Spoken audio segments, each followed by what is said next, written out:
Hey guys, TechRex here. So just a quick video. A lot of people have always wondered, does a microwave really charge your iPhone? And I'm going to try and put that to the test. Now I know I've made a microwave video before with the 5. This is the 5S, by the way. I'm not going to put it in there for 3 minutes or 5 minutes. I'm going to put the iPhone in there for simply 3 seconds just to see if there's any visible change. And I'll show you guys that right now, my 5S is at 28%, as you can see. So 28%.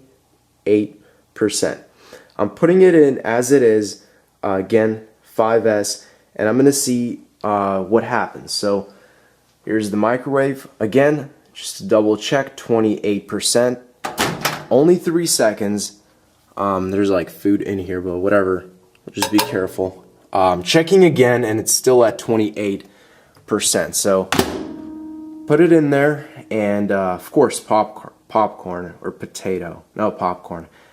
So 1, 2, 3. That's it. Let's see if it does anything. Okay, so there is some smoke. I just saw some smoke coming from the iPhone.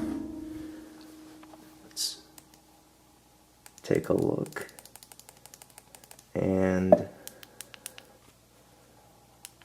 I'm smelling something funny, and would you look at that, you know? So I can guess I came to the conclusion that it really does charge, the microwave really does charge your iPhone. It charges it down to 0 actually.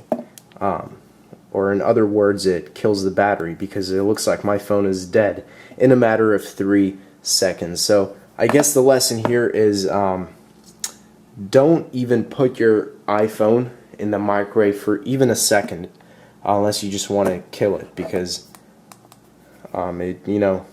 just moments ago it was working and now it's not. So I guess the answer is it does not charge your iPhone. But quick video, hope you guys enjoyed. Thanks for watching, and as always, peace out.